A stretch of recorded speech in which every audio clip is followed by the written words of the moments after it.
So we're sitting here with Charles Steyn today. It's Wednesday the 21st of Feb 2024. And Uncle Charles, or Uncle Steyn, as many of us knew him, is going to tell us a little bit about his history.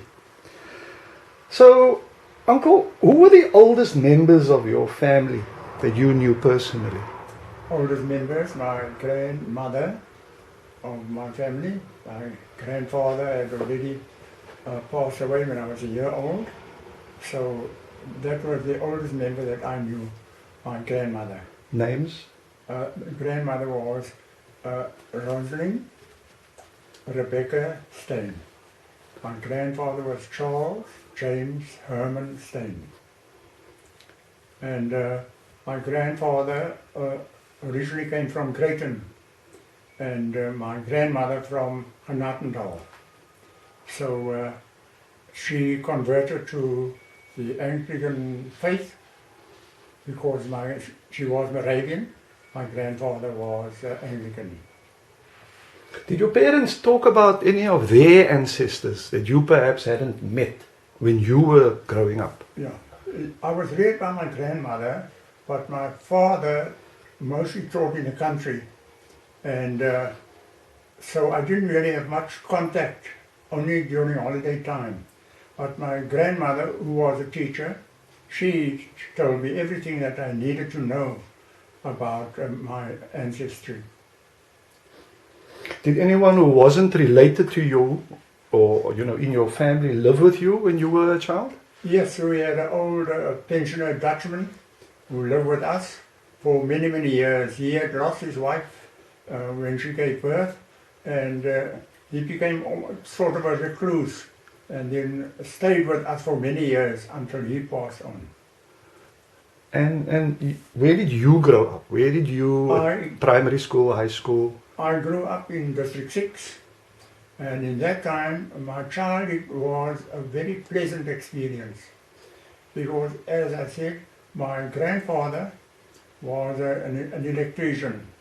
My grandmother was a teacher, so from an early age already they instilled in me the necessity of becoming educated.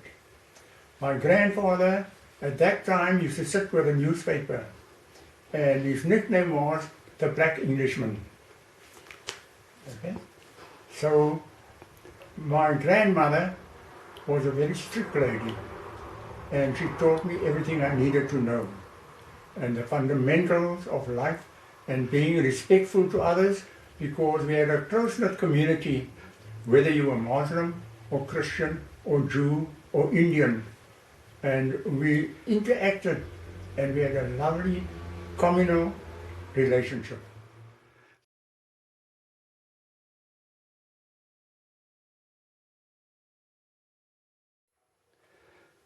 We're sitting with Uncle Charles again today. It's Wednesday the 6th of March 2024, and today he's going to tell us a little bit of the significance of this day and the milestone that we have just passed, and then a little bit about his youth. So tell us, Uncle, what's so special about today? It's so special in that I managed, through the grace of God, to have reached the ripe old age of 90 years. It was especially important in that I could reminisce and look back on the years that have passed, and to have being surrounded by family and friends. It was also auspicious in that the local reverend could administer communion together with a lay minister. So it was most enjoyable. I am also blessed and thankful that I still have all my faculties, hopefully intact, and that I could enjoy the day thoroughly. The next day was also important in that it was an anniversary of myself and my late wife, Beatrice. Then a little bit about my primary school days. I was educated at St. Philip's Chapel Street in District 6, and I was fortunate to have a group of teachers who were dedicated in teaching the children. They're not only interested in their own narrow needs, as some of our trade unions tend to be. We had there Dr. Jenica, Mr. Felsman, who concentrated on drama and culture. So, whereas today these things have been removed from most of the schools. We had art and we had music, we had dancing. As part of my primary school, I was taught also by my aunt in grade 1. And that was the only year in my whole career that I came first in class, never again afterwards. In my high school years, I attended Athlone High for a couple of years, but matriculated from Livingston High School.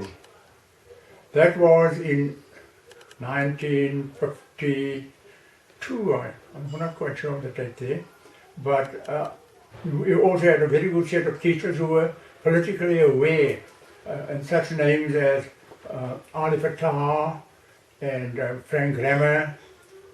They played a pivotal role in shaping and molding my future thinking in colloquial and also international affairs.